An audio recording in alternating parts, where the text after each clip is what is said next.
செய்தி. வணக்கம். விவி செய்திகளுக்காக ஊர் செய்திகள் வாசிப்பது ஸ்பெர்னா.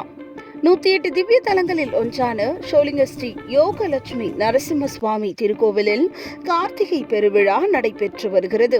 இந்த பெருவிழாவை காண தமிழகம், ஆந்திரா, தெலுங்கானா, கர்நாடகா உள்ளிட்ட நாட்டின் பல பகுதிகளில் இருந்து ஏராளமான பக்தர்கள் ஸ்ரீ யோகலட்சுமி நரசிம்ம சுவாமியை தரிசனம் செய்து வருகின்றனர்.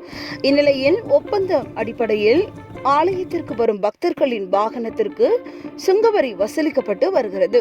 இதனிடையே ஒப்பந்ததாரர்கள் வாகனங்களுக்கு நகராட்சி நிர்வாகம் நிர்ணயித்த கட்டணத்தை விட கூடுதலாக கட்டணம் வசூலிப்பதாக தொடர்ந்து எழுந்த புகாரின் அடிப்படையில் மாவட்ட ஆட்சித்தலைவர் ஜேயு சந்திரகலா அவர்கள் நேரில் சென்று ஆய்வு செய்து மேற்கொண்டார்.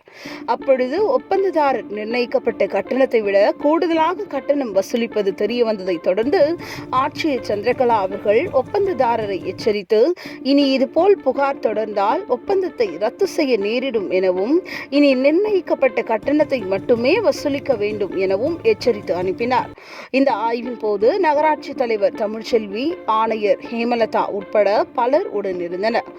விவி செய்திகளுக்காக விஜய் மற்றும் பாஸ்கர்.